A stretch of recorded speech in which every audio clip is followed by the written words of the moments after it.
Welcome to Whatever Works, our unique fortnightly podcast in which we talk about whatever works in our lives and in the lives of our community members. Find us at whateverworks.works. And why not join our community? Simply search for Whatever Works at MeWe.com and get stuck in. Can I start now? Are you ready? Falling asleep? No, can I do it now? Can I do it now? Happy New Year! Yeah. Happy New Year to all our lovely listeners. Me and Aidan are here yet again after our Christmas special surprise show. Surprise! And we would just like to say thank you all for your ongoing support through 2025, chipping into the fun, those that do, but also those who provide content in the MeWe group to fill in the gaps between the crap we talk about. And those who continue to use the affiliate link for us as well to chip in to keep things going. We love you all, don't we?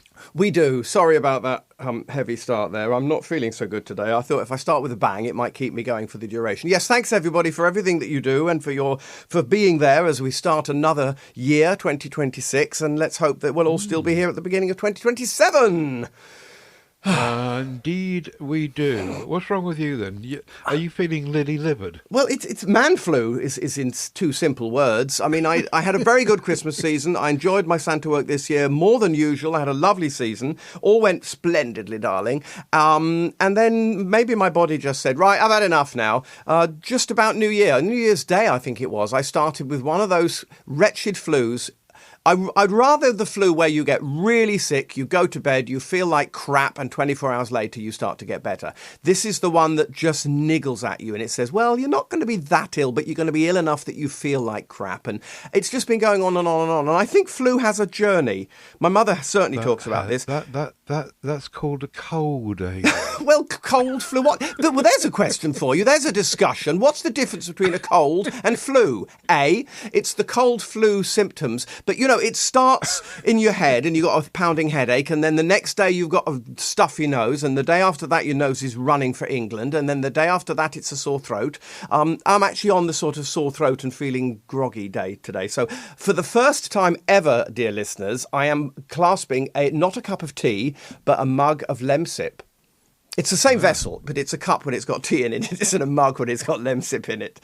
I'm sipping on the Lemsip for this show, folks. Yeah, I'm fine. I mean, there's nothing wrong with me other than that I've picked up a cold/flu bug, rather a nasty one, and I feel like and I'll just get through the show as best I can. You know how you got this. It's so obvious. It's having those snotty brats sitting on your knee all that time over Christmas and going and being Santa. And it's just got to be, hasn't it? Whenever you come into contact with snotty-nosed children, they carry all sorts of stuff. I think normally I would absolutely agree with you, Ted, but I do know that this year there's been some sort of epidemic, hasn't there? I mean, there's been a considerable number more cases of flu and colds than there have been in previous years, so it could be that. But the only thing is I can give you a run for your money with your low, sexy radio voice today, Ted. Which I have got no awareness of at all. Whateverworks.works is our website, and that's where we have all the show notes and links to all the stuff we're going to talk about. We've got presence in YouTube Music, don't forget, or is it YouTube? I can't remember but our podcasts do make it into YouTube Music under my account, which nobody ever visits, but it's there anyway, so search for that. AidanBell.com if you want to book him up early for a Santa gig next December, and TedSalmon.com is where you'll find all the stuff I do, we do, the team does, MeWe group links and audio podcasts galore, so head across there. I've got a butt in. I've got a butt in there. You can add to Aidan Bell, santabell.co.uk as of, well, it's a holding page at the moment, but as the year progresses and Christmas gets nearer, Aidan's Santa will now have a web presence, santabell.co.uk. You heard it here first, folks. Why do you feel the need to have done that? Because I had such, as I think people know, I do my Santa gigs through a lovely lady called Catherine, who has an agency, and she provides me with the work.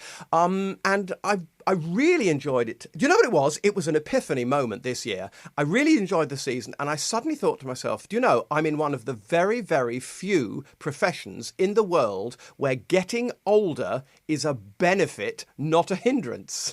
95% of jobs you think, oh, I'm pushing 60, I'm pushing 70, I'm going to have to retire. Santa? No, as long as I can stand on with 2 feet with a costume on, I can keep doing Santa. So I just thought, why don't I future-proof myself? Why don't I maybe get a few more bits and pieces for the costume, even end up with my own costume, and have a web presence, and maybe just push a little harder and build my Santa up a little more. So it's basically just setting myself up with the realization that even when I'm old and decrepit and losing my teeth and my sanity, as if that wasn't happening already, I can still do Santa. So it's future-proofing, sir. Future-proofing. santabell.co.uk. Wow. Did you do that website on your own? No, I'm very pleased to say that my sister's partner does websites, so he's taking care of it. A chap called Paul. Very lovely man. He's doing it for me. I wouldn't have a clue, I wouldn't have a clue. I do like the falling snow. That's cool. Oh, you've looked at it again? You're looking already? I did the picture. I put a link.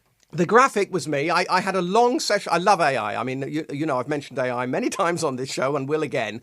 I'm currently in love with AI, and although it scares the teeth out of me, yes, I did the picture myself in AI, and Paul did the rest. Sorry, carry on. Cool. Yeah, I was just saying that I put a link in the show notes, so people can go and have a look and watch it evolve. Thank you, sir. Indeed. Right. Now, our Christmas special surprise show on the 25th of December. A bit of feedback from that. And Ed House says, wow, what a great Christmas present. And it was a surprise, wasn't it? It was a surprise. By the way, I'm sorry for that awful snot I just did. I'll try to edit them out if I have to during the show.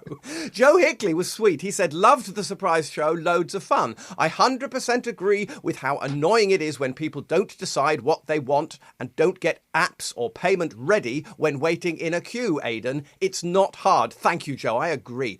Spatial awareness in supermarkets, Ted, he goes on to say. I see that sort of thing all the time. And I bet the two ladies nattering gave you a look as if you were the rude one interrupting their conversation when you asked them to please excuse me. Yeah, I totally agree, Joe.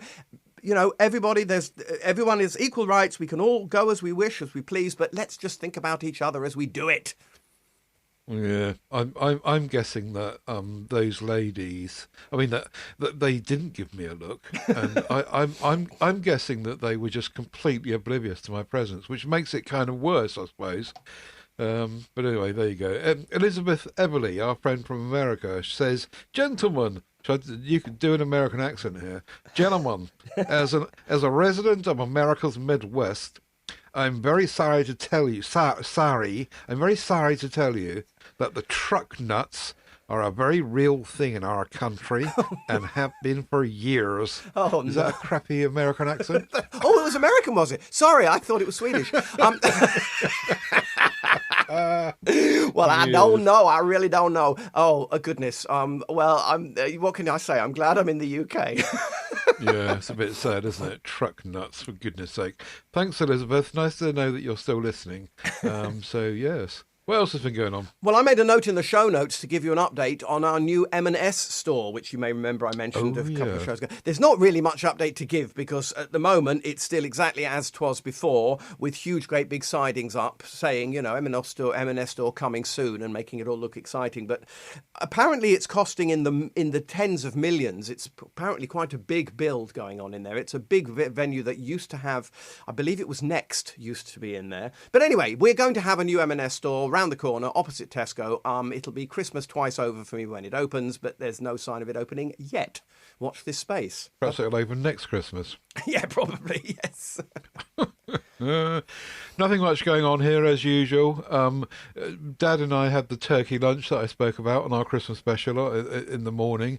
You went off, presumably, to do your. You were going off in the afternoon, weren't you? I was Santa gig? Straight back to a wonderful. I had such a pleasurable 2 days at the Chancewood Rosary Hotel, darling, in Mayfair, where were the lovely, lovely people. I was wonderfully looked after. I had a marvellous 2 days there. But yes, Christmas for me was very much get the show done and then back in the car and back to the hotel. Cool. Excellent. Right, okay then, that's enough of catching up. Let's go to the feedback section and see what our lovely MeWe members and possibly others are saying about us. Hello, we've got Gareth Williams. Is he a lovely MeWe member or is he an other? I'll let you decide that. Gareth Williams. Gareth Williams, look you, says, another great show, gents. The December one, not the Christmas special. On the inflatable tent front, I have been using mine for years and I'm a strong advocate of them. I'm keen to see what new developments there will be in the works in the future. It's a huge festive disappointment that we won't be seeing you in whatever works, guys, until 2026 now. Well, it is 2026, and here we are. You did. You did. I think he wrote that before our Christmas special. No, he didn't, because he mentioned the Christmas special in the top. But don't worry, we're here. Yeah. Whatever, we're here. Anyway, it's 2026, yes. Here we are. And Gareth finishes by saying, they do say, as Mr. Bell will know, leave them wanting more. Well, we're back. Here is the more. I hope you're enjoying it. I think Gareth down in South Wales is feeling very cold, see, because he was asking about some gloves, and he posted in the group. He said that I've got lots of gloves and for lots of purposes, but he wanted a specific pair of gloves. And Chris Kelly jumped in and said he suggested seal skins gloves, which I think we've probably had on the show before, but just as a reminder, Chris Kelly's seal skins gloves, and I'll put a link in the show notes as always. I've had lots and lots of gloves for lots of purposes. I have 8 pairs of motorcycle gloves, says Chris, for various seasons. I have a smart pair of black leather gloves with a micro fleece lining from Marks and Spencer's. It's a Marks and Spencer's show. I have a pair of proper fleece gloves that are lightweight and warm, but not water or windproof. However, if I were to suggest a particular brand that has fantastic range of gloves and covers just about every situation, he says to Gareth, I'd go for Seal Skins. And their website, when you visit, it does look very highly populated with all sorts of options. So thank you, Chris. And there's some advice for you, Gareth. I've just been looking into Santa gloves. I've been organising gloves for next year because I'm going to have to do some promotion for my new page. So yes, I've started already for 2026 Christmas. I'm looking at what are they called? Royal Parade gloves and very posh. I forget the words now. Serving gloves, House of Windsor sort of white gloves. Just so I can throw that in as a side thing. Phil Wells. Thank you. So you're welcome, sir. Phil, that's what I'm here for. Phil Wells on talking products. Oh, this is lovely. He brings us the multi-memo voice recorder dictaphone. Now, my immediate thought was, oh, old school, vive la analog.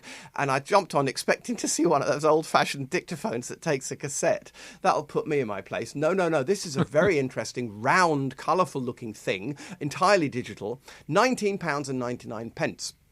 Phil says, sometimes it's the simple things that are the most effective. As an airport transfer driver, I frequently think to myself while driving, I must remember to do this when I get home. But by the time I arrive home, I've forgotten what it was I wanted to remember. But the multi-memo recorder, with the multi-memo recorder, you can press the red button while driving to record a quick note and press the black button to play it back when I get home. Pressing the blue button deletes the memo when it's done. And if there are more than one memo, you can scroll through them using the 2 yellow buttons. Simple as whatever. Yeah, don't try and do that, Aidan. It sits nicely on my dashboard as its back will stick to a magnet. It's the best birthday present ever from one of my daughters. It has 6 minutes recording time. Up to 60 voice messages can be saved. That must be 60 within 6 minutes, not 60 times 6 minutes, so they'd have to be fairly short. But not to worry, 60 messages can be saved, stored and played back. Batteries are included and are replaceable 3 times LL44. No double A's, Ted, I'm sorry.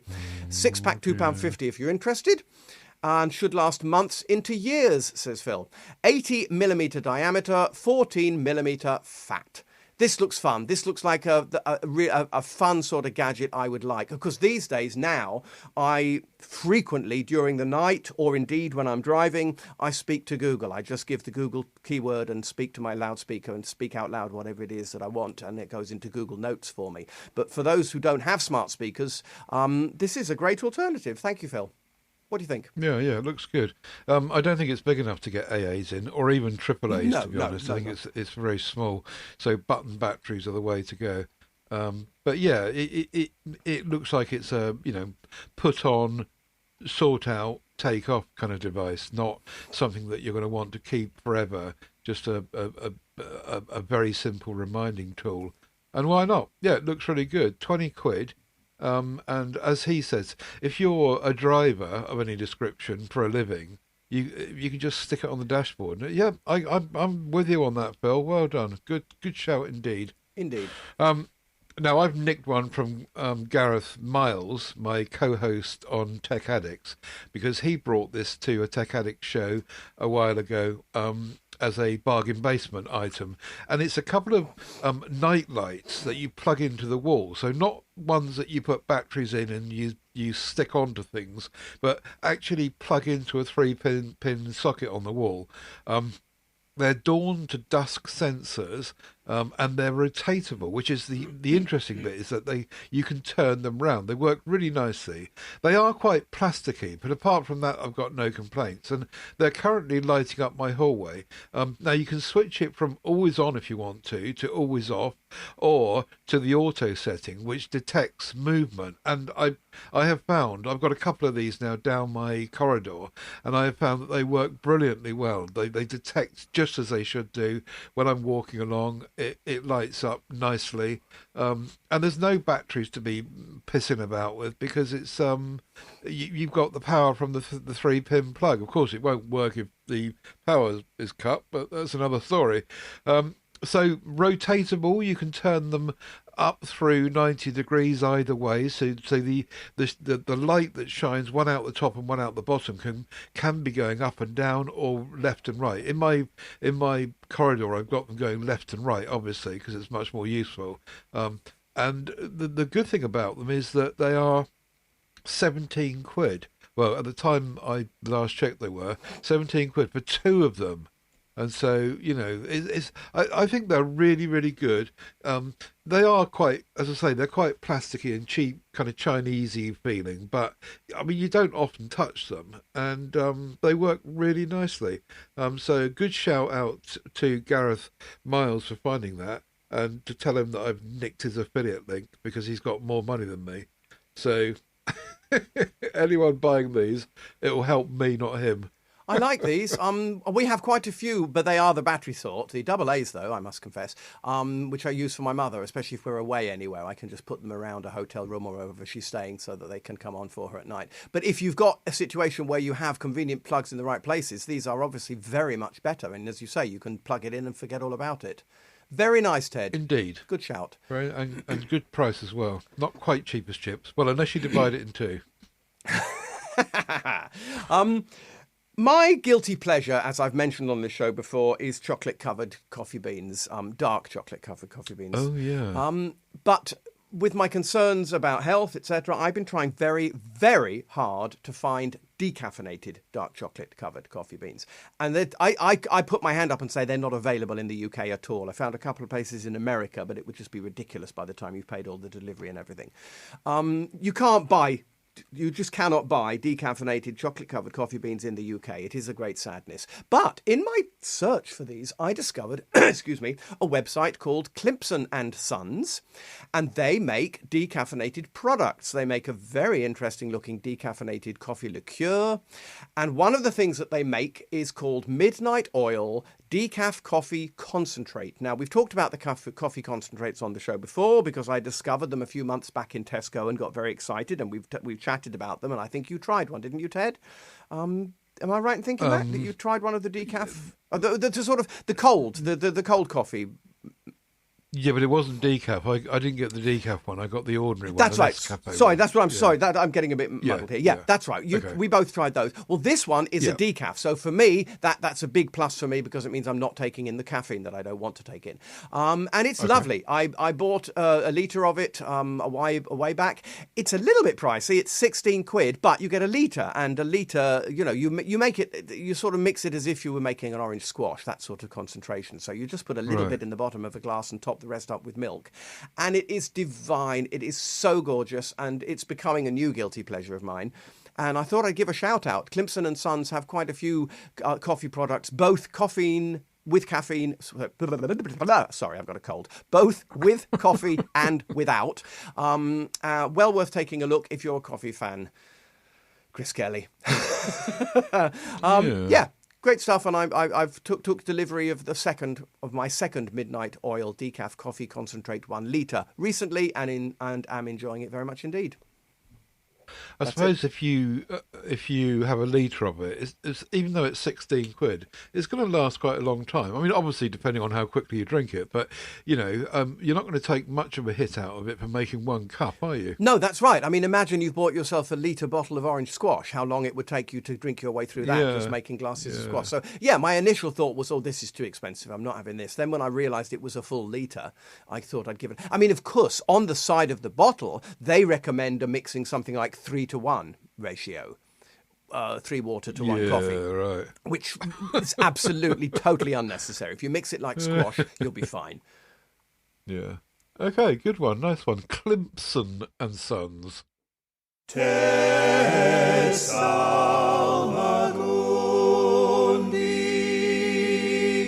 Now, we've got a real low in laziness here, I have to say.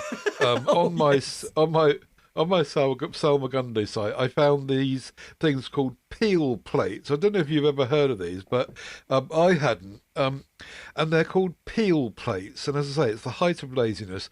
The idea here is that it's like a block of plates, and they're kind of papery, but they say they're recyclable. But there's 75 plates in a pack of 5 of these.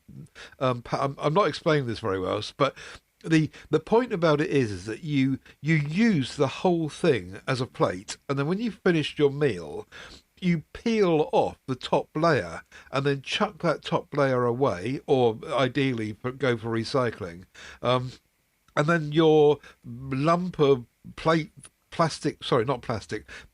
plate thingies are ready for the next one.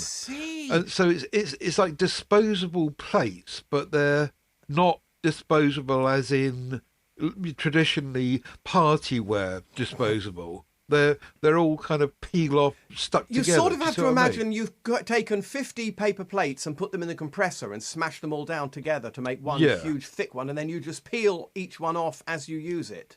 Yeah, absolutely. Goodness. And it's just I mean, you could have an argument about using less water for washing up, or washing up liquid, or heating the water, or whatever. And if it's truly recyclable, then maybe there's an argument for this sort of thing.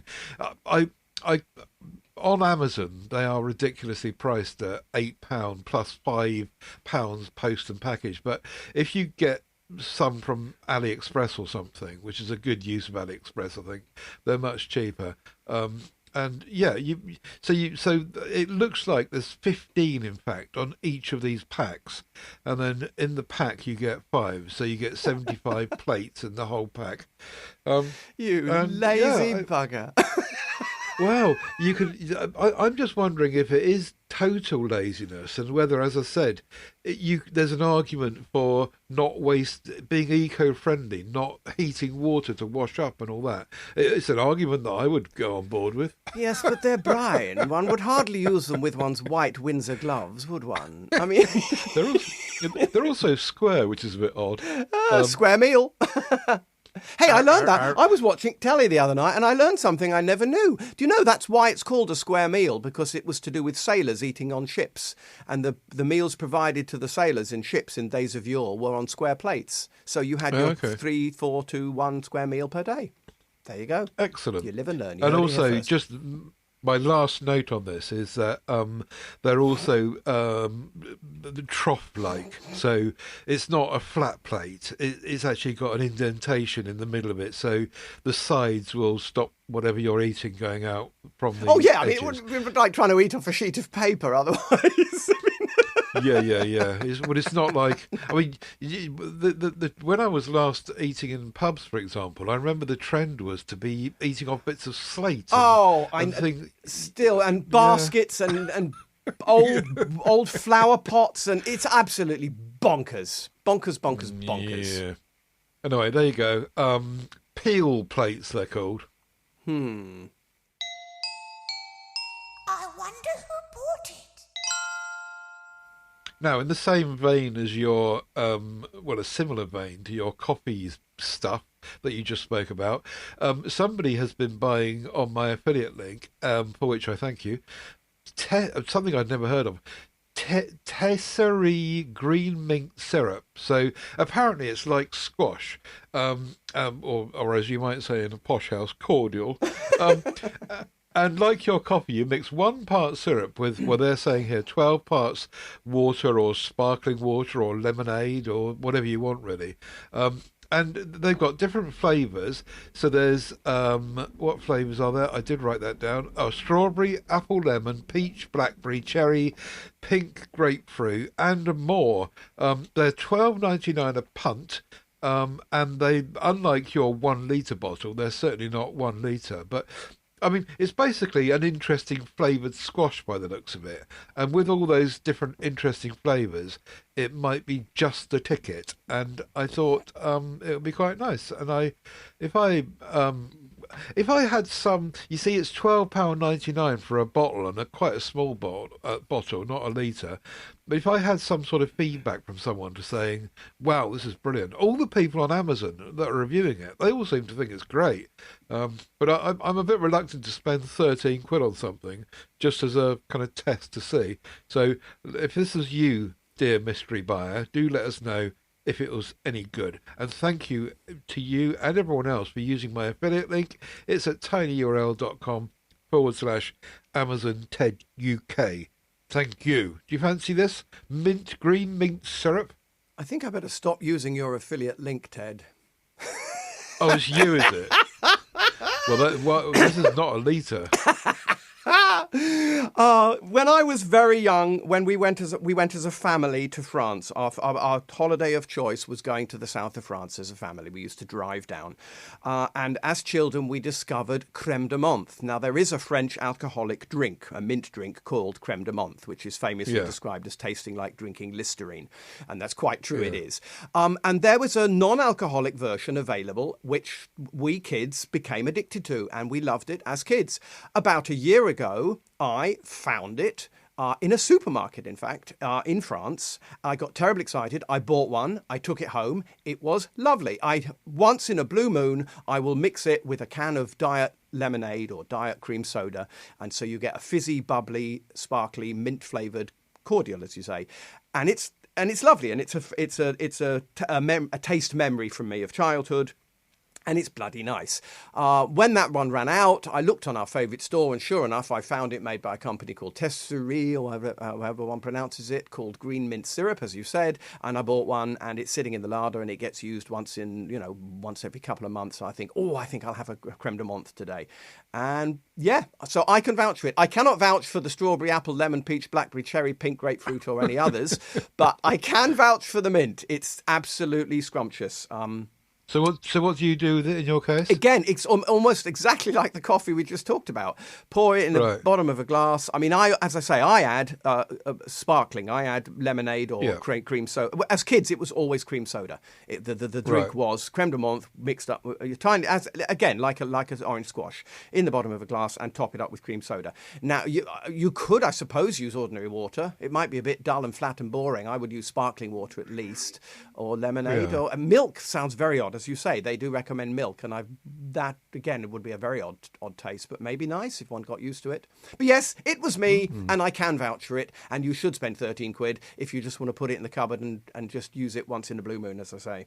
So I was trying to picture what 60 cls is like. A bottle of brandy is 70 cl, so it's almost the size of a bottle of spirits, isn't it? Yeah, it does. It feels like a sort of, again, I come back to squash. Again, it sort of looks and feels like, it's actually a tin, but it feels like a tin of orange squash, yeah. Right, cool. And I'm quite surprised that they have that on Amazon, so that's good for them and good for you. And Good for thank you me. for using my affiliate link. It was me! Still using and still using. I'm sorry, I'm going to talk about Santa again. It's just, it's January. I've got the excuse. Fruit of the Loom men's heavy T-shirts. Back in December 2024, show 217, I brought you 5 Fruit of the Loom T-shirts for £14.90. The reason being, for my Santa gigs, I get through a T-shirt a gig, so I have to have a supply of up to 10 T-shirts at home so that I can wear them for gigs and wash them in rotation. Interestingly, my new friend Gemini told me the other day that actually cotton T-shirts are the worst thing to be wearing under a Santa suit because they absorb the sweat. And what I need is something, is it wicks, is that the word, that wicks the sweat away? And Gemini has recommended some different kinds of shirts for me, which I will be trying for future Santa gigs. So I may actually have 10 Fruit of the Loom T-shirts to give away to a good home if anybody wants one. But otherwise, I have certainly been still using them. I wore the last one Christmas Day. And it now seems, looking at the link now, there seem to be over 100 options. I don't think I've ever seen an Amazon listing with more options than this. As I say, I bought 5 times white colour for $14.90. Now, I counted, there were more than 100 options in different colours and different numbers of colours and different mixes of numbers of colours at, of course, various prices. So there it is, Fruit of the Loom. And they're very good T-shirts. I mean, all I do is put them on, do the Santa gigs, sweat like a pig in them and take them off and wash them. But they've survived a couple of years of gigs doing that. And there we are. T-shirts, which I probably won't need anymore. Yeah, and wildly different prices, it seems, across the range as well. Whereas, for example, the first 2 options, a white one for £12.68 or a black one for £5.38, which is like over double the price. I suppose the trick is to buy multiple packs of them like you have done, and that seems to get the cost down. I guess it's supply and demand, isn't it? I guess nobody's buying the black ones, so they're trying to shift them. So yeah. But I suppose for you, black, the colour doesn't really matter, does it? No, it doesn't at all. I mean, I could wear, Frankie Goes to Hollywood T-shirt under my Santa costume. No one would notice. Yeah. And the reason, remind me why you have to wear a T-shirt underneath your costume. Why don't you just not wear anything? Oh, because I sweat like a pig. I mean, when if I do a heavy gig, I can't wait to get the T-shirt off, and it's wringing with sweat. So I mean, I would wreck Which would then go into the costume. Indeed, right, okay. Exactly. Yes. Yeah. Okay. Yeah. Okay. Got you. Okay. All right, nice one.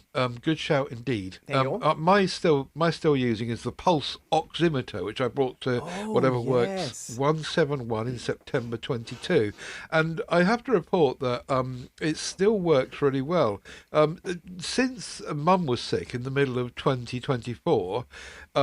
It hasn't really been used. It's just been sat in the drawer, and I got it out the other day to test Dad's blood oxygen, and not only did it work perfectly, but the AAA batteries that are inside it, the meter was showing only just off of full. And I thought, that's just amazing. 18 months later, same batteries, sat in a drawer, and they've retained their charge, and it works beautifully well.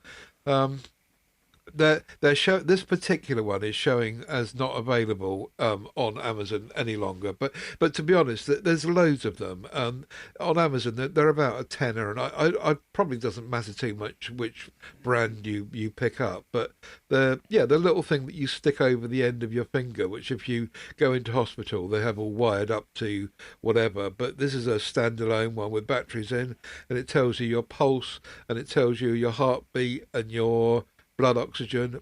Very simple little device, and just works perfectly well. And this one, under a tenner, is still going. So there's my still using. Well, vive la AAA and AA batteries, eh?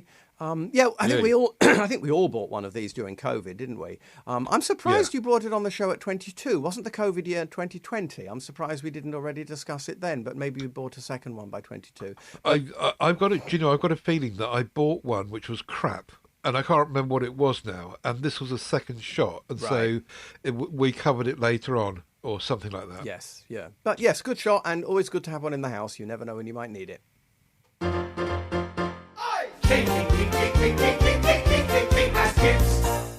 Judge Barton's cheapest chips, of course. My first cheapest chips is the spoke shave.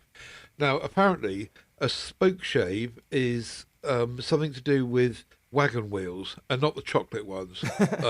The making or maintenance of wagon wheels in the old days. Anyway, this is what was going on here is that we had a garage door which was swollen, sticking because it had got wet and blah blah blah blah. And I said to my dad, we could get a file, or we could get a plane, or we could get find so we could almost get a drill and an attachment for the drill and kind of wear it away, wear it down so it doesn't stick anymore. Anyway, I went onto our favourite website and did some fishing around, and this spoke shave has done the job brilliantly well. It's a little, basically it's a plane, but it's a plane that's really simple because the blade is in between two handles, and I'm sure that someone like you that's used to DIY will be very aware of these kind of things. But this is £8.99, so yes, cheap as chips, and you just basically get your hand on each side of it and pull or push. Well, my top tip actually is doing the edge of a door is to do it upwards towards you, because I tried doing it downwards away from me and it just kept getting stuck and it was useless. But as soon as I turned it around and pulled it upwards towards me, it was shaving it off lovely, and it did the job, and it was £8.99 and it was done. There's a little screwy thing on this one, which I assume there is on probably all of these, where you can adjust the amount of blades sticking out, like you can with a normal plane, I suppose. And it just did the job brilliantly, and thoroughly recommended. Very cheap. Chuck it back in the toolbox for next time you need it. Very nice. Thank you for the compliment, but I'm not really accustomed to these. I know of them. I've never used one, but this does look nice. And as you say, just grab it either side and pull. Yeah. I concur. Cool. In fact, I might even borrow it off you for my garage door. Thank you. Excuse me, there's the cold popping up to say hello. Tesco, frozen all-day breakfast. Now, under normal circumstances, ladies and gentlemen, I wouldn't go near this with a barge pole. Oh, someone's at the door. Would you excuse me while I go and get to the door? I'm terribly sorry. Goodbye. I'll be back in a second, guys. Sorry, Ted. Going to get the door.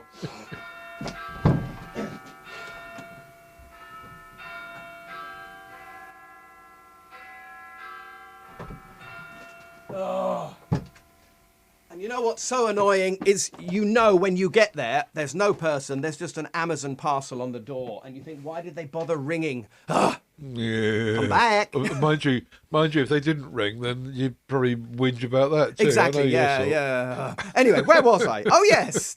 All day frozen breakfast. You wouldn't normally buy these under any circumstances. No, I really wouldn't. But I did something this year which I daren't mention again. But while I was busy doing it, getting up at ridiculous times of the day, even for normal people. I mean, some days I was actually having to get up at sort of 6 or 7 in the morning, which a lot of even normal people don't have to get to do in order to get off to my gigs. And I needed a quick breakfast. And I'm not a cook. I don't cook. I'm afraid I'm what they call a ding-ding man. We've discussed this on the show before. I just put stuff in the microwave and wait for it to go ding. And I discovered at £2.60 the Tesco all-day breakfast. It's a frozen omelette, a frozen bit of bacon, a frozen sausage, and a frozen portion of baked beans, and you slap it in the microwave for a few minutes and it comes out and it's edible. I mean, it's not exactly the nicest full Monty you've ever seen, but it's hot, it's edible, it fills the stomach, it's done in 5 minutes, and then I get out the door and off to my gig. So it's difficult to advocate it because I really don't approve of such horrendous fast food nastiness. I mean, even a properly cooked full Monty breakfast is not exactly a health bomb. So I will tentatively say, if anyone else is in a similar need of something quick and easy and filling just to get you through a day, at £2.60, who can argue with Tesco's frozen all-day breakfast? One sausage, one bacon, one hash brown, one Oh, the omelette. hash brown. I forgot the hash brown, yes. And a spoonful of beans. Yeah. It does look like a very interesting option. Gone are the days of the transport cap en route, of course. Oh, yeah, which is very sad. I mean, for all my gigs, I always try to look up somewhere that I can go to sit and be early and have a cup of tea and maybe some proper food before the gig. And yeah, definitely the transport cafes are a dying breed, which is a great shame. A cup of char and a wad. That's the one, yeah. So But as we've discussed on the show before, you get your cup of char and it takes about 3.5 hours for it to cool down sufficiently that you can actually drink it anyway. Yeah. No, I agree with you. There are occasions when something quick and easy like that is really good. And Tesco and Sainsbury's prices on this kind of stuff is usually very good. So, yeah, I agree. There is a place for everything in that kind of way. My second cheapest chips is the Kensington Ergo Soft Wrist Rest. I was getting some rashes on my wrist and I was trying to work out if it was to do with the amount of time that my wrist is on my desk at my computer. Mm-hmm. So I went and Gemini'd it and had a conversation with her who knows. And she suggested that I have a go with this one and suggested all sorts of ways in which the rash might go away. Anyway, the point was that for the price of $9.99 when I bought it, apparently I think it looks like it's a bit more expensive now, but when I got it, it was $9.99. And it perches on the very edge of my table, and so the bottom of my hand, the heel of my hand, if that's the right term, sits on it, and it elevates my hand away from the table. And I have to say that since I got it about a week or 10 days ago, it does actually seem to be making a difference, and my wrist is not constantly on the flat surface and sweating and presumably giving me that rash.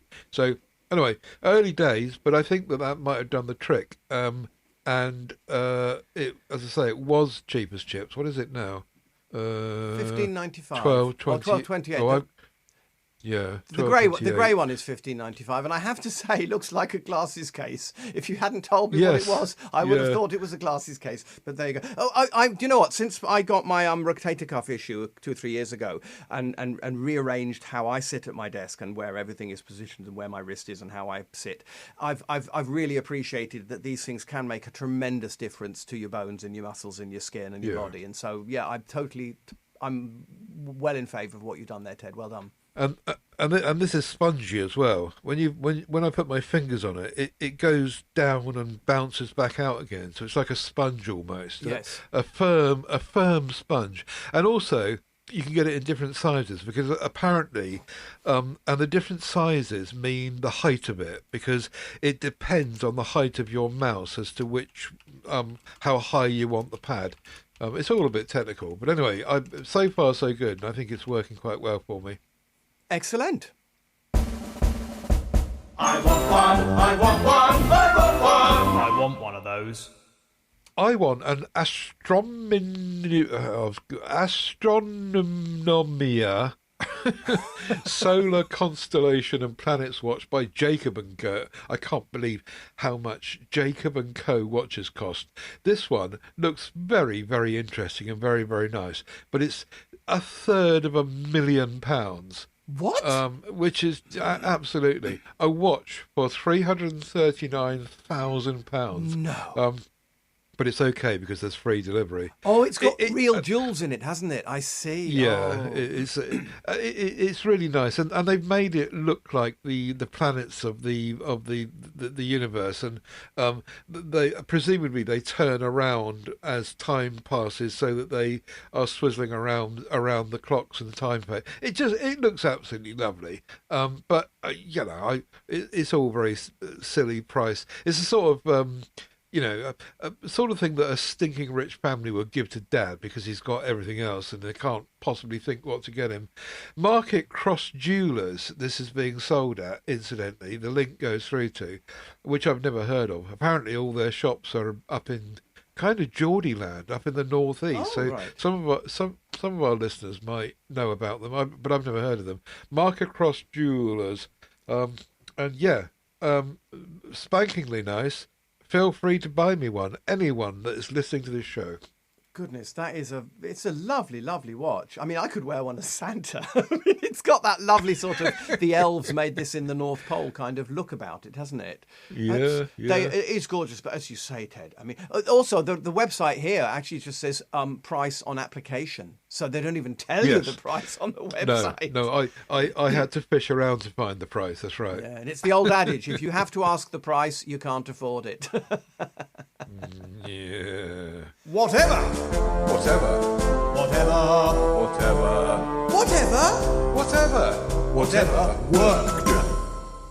worked.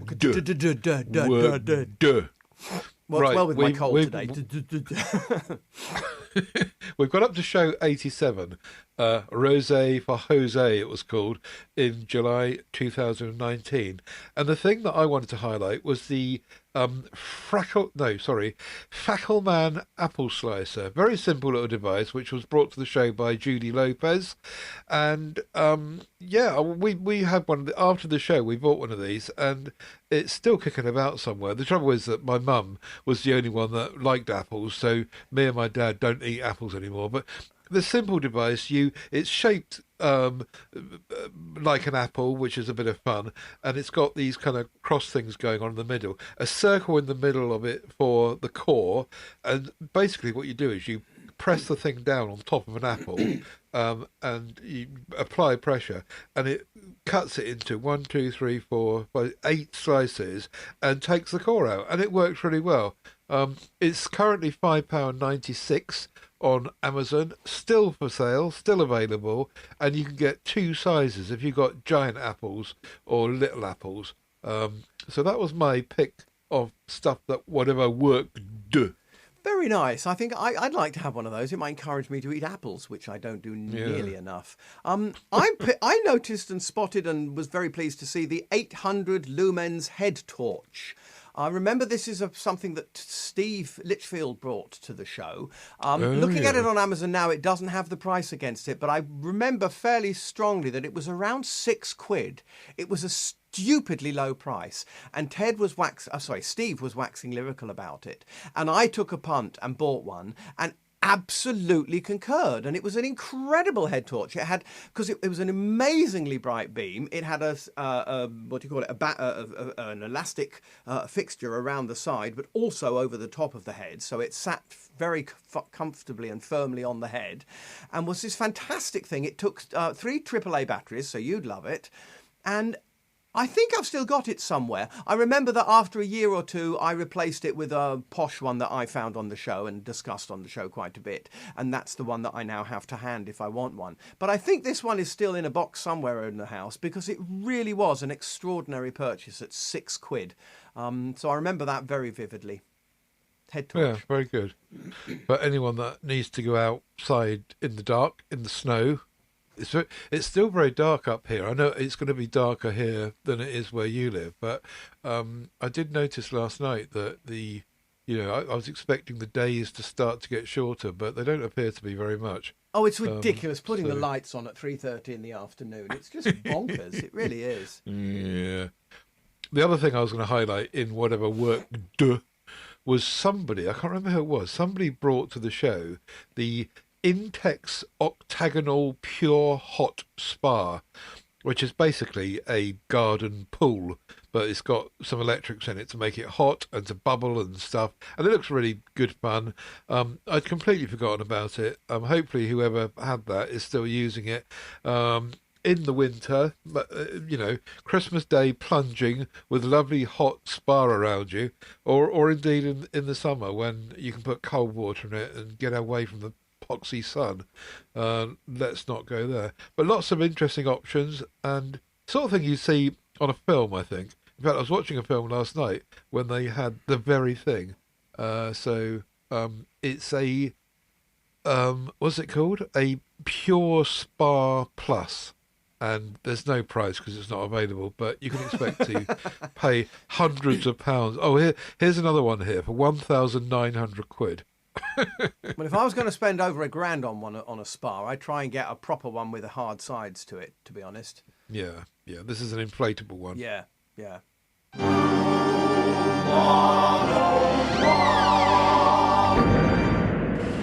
Pip Tomlinson is first on border rules implementation. The EU recently introduced the EES system, where visitors from outside of Schengen area have to have their fingerprints and photos taken on entry to Schengen country.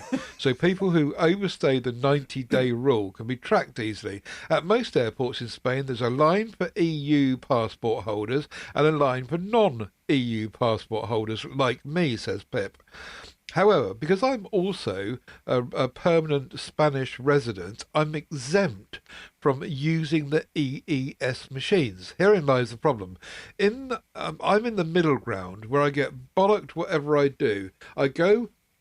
If I go with the other British people to the EES machine, bollocked, go through the EU passport holders line and show my passport and residency card, sometimes bollocks, sometimes let through. It's the point of all this is that it's staggering to Pip that these regulations come in and yet nobody at airports seems to know what they're doing with them. For anyone that doesn't perfectly fit into one of the categories, like Pip, each time I go on a flight, he says, it's some kind of aptitude test to see how confusing it can be when I go in or out of a country. So he wants to put border rules implementation into room 101. Bit of a complex one, but hope you kept up at the back. Yeah, it reminded me of the time during COVID. I remember having to fly during COVID to do a job, and they again, one hand didn't know what the other hand was doing. And, you know, it was involving, I won't tell a long, boring story, but it was involving the airport in Switzerland, Basel, which is actually on French soil. It's Basel-Mulhouse Airport. It's a Swiss airport, but it's on French soil, and it has entrances to Germany, Switzerland, and France. And they just did not know. One hand didn't know what the other was doing. It was a nightmare. So, yes, I agree. But, you know, have these rules, but make sure that everybody knows the rules and knows how to implement them so that it works smoothly. Mine is a silly one, and it's going to take me no time at all. It just occurred to me, again, doing my work over Christmas, having to shave every morning. I just thought, I want to put shaving in room 101. Yeah, it's just absolutely such a tedious, monotonous, and because I'm, as you may have noticed, a bit of an impatient, impulsive person who wants to be getting on, hyperactive, to stand in front of a mirror and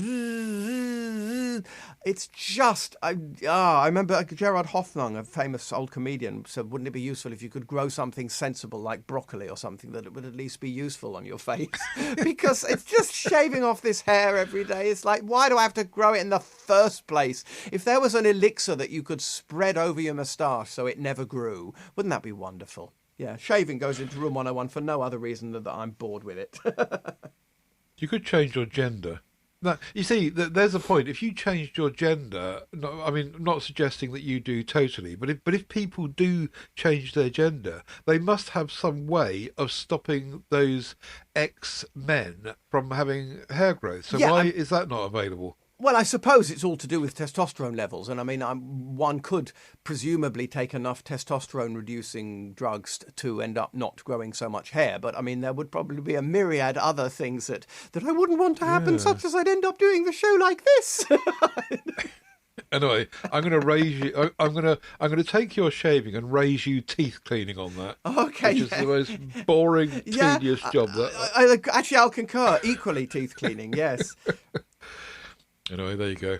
I tell you something funny. It's classic Aidan. You'll certainly understand this. I did a few days' work over Christmas, and then because I was rushing hither and thither and yon and not doing my normal schedule, it suddenly occurred to me, I haven't cleaned my teeth for about 3 days. I hadn't even realised that I hadn't cleaned my teeth. At least when you don't shave, it's there on your face, sticking out, saying, look, shave me off. If you forget to clean your teeth, the first thing you know is when you got toothache.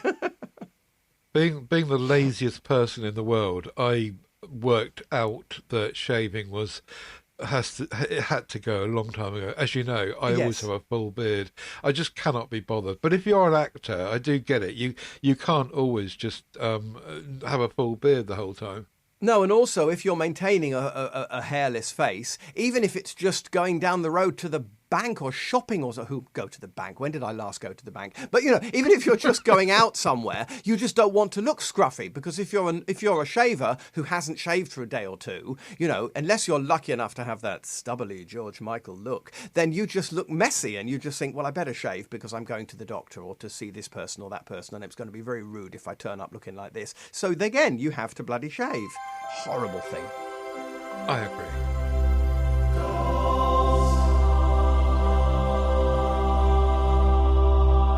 Oh, that's better. Right. Fully shaved and ready to move on.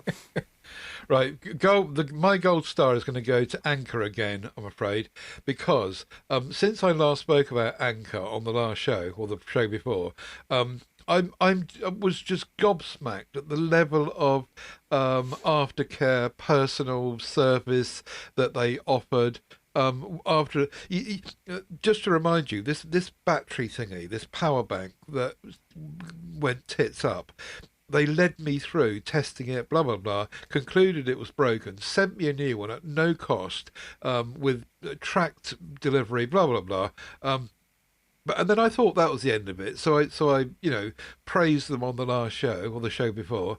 But no, there was more. The follow-up after that was that they sent me emails again 2 times after that, checking with me to see if everything was okay, and are you happy with your replacement?